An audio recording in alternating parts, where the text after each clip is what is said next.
Good morning, everyone. Today is June 3, the memorial of Saint Charles Lwanga and companions, Ugandan martyrs. And today, we also remember our young people. And you know what? This is our turf as Salesian educators. But we know that our young people too can make a difference. We can easily give names of those who serve as models for young people and for everyone. Saint Dominic Savio, Blessed Laura Vicuña, Blessed Zephyrin Namuncura, the 5 young martyrs of World War II who came from Salesian youth centers, and many others. And there are still more beyond our Salesian circles, like our saints for today. June 3, Saint Charles Lwanga and companions, martyrs. I'd like to tell you something about this saint. He was martyred together with the others for the faith. And these martyrs of Uganda died between November 15, 1885 and January 27, 1887, in that place in Namugongo, Uganda. And St. Charles and his companions were beatified in 1920. And they were canonized by Pope Paul VI in 1964. You know, this is very much connected with the history of Catholicism in Uganda. Who were the evangelizers there? The White Fathers. It's a congregation, and they were peacefully received by the saint or by the king of Uganda at that time. The name of the king was King Mutesa. And the priests soon began preparing catechumens for baptism. And after some time, a number of young pages, who were these pages? They were the ones serving in the court of the king. And these young pages have become Catholics. Now, when the king died, Mutesa, his son Lwanga succeeded him. And this man, Lwanga, was corrupt. And more than corrupt, he was a pedophile. And because there were a lot of younger pages there, he somehow managed to get their favors. And he had that visiting Anglican bishop murdered, and that was his chief page, Joseph Mukasa, a Catholic who went to great length to protect the younger boys from the king's lust, denounced the king's actions, and was beheaded on November 15, 1885. Now, this man, Charles Lwanga, at that time he was 25 years old. He was somebody dedicated to the Christian instruction of the younger boys. And he became the chief page. And he just as forcibly protected them from the king's advances.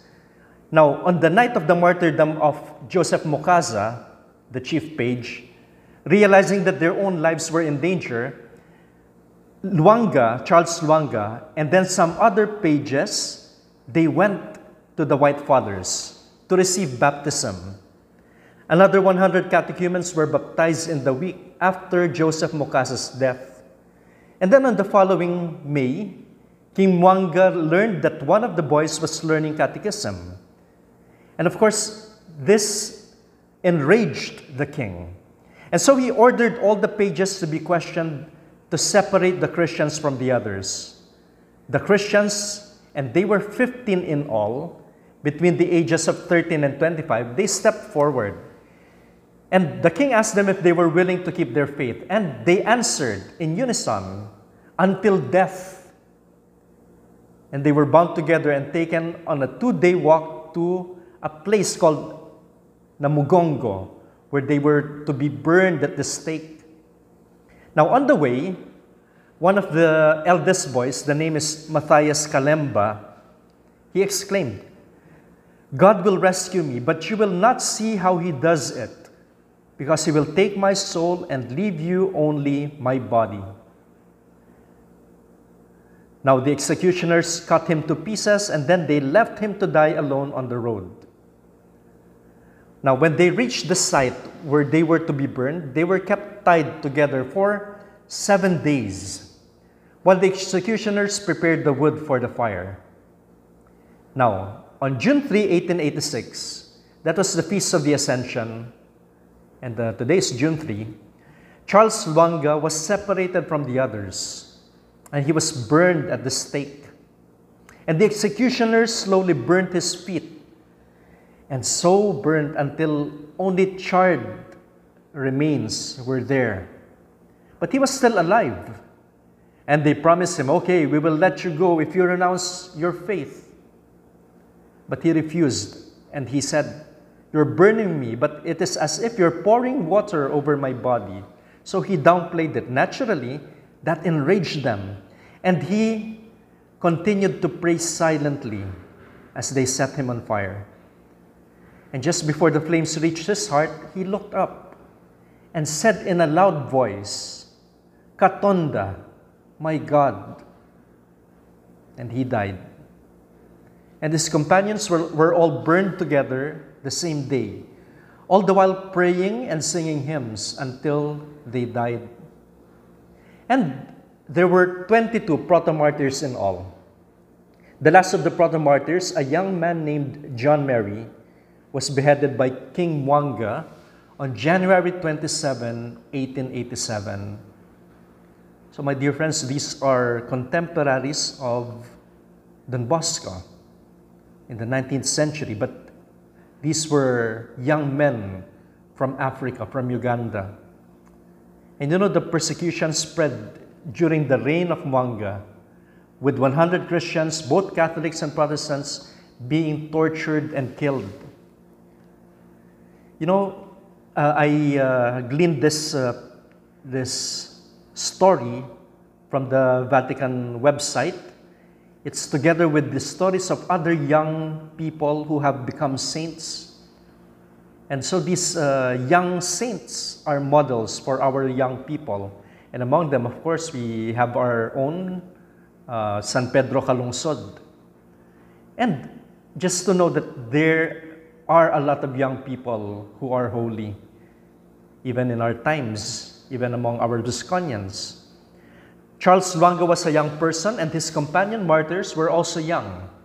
They were able to offer their youth and their whole life for the virtue of purity. Dear friends, if ever you have a chance, please visit the chapel on the hill in Don Bosco, Batulao. Now that the ECQ has ended, no, little by little we go to the new normal. And I do hope, no, even if Batulao might not have the retreatants there, you could visit the chapel on the hill. And what would you see there in the chapel on the hill? All around the octagonal church, you would find there statues of young people, either saints or blessed. And among them, you would see, of course, St. Dominic Savio, Blessed Laura Vicuña, Zeferina Mungkura, but you would see also the statue of St. Charles Lwanga. And what does that tell us? Sanctity is not only for old people, it's not only for priests and religious. Sanctity is also for the young. And as Salesian educators and as Bosconians, we believe in that. God bless you all and good morning.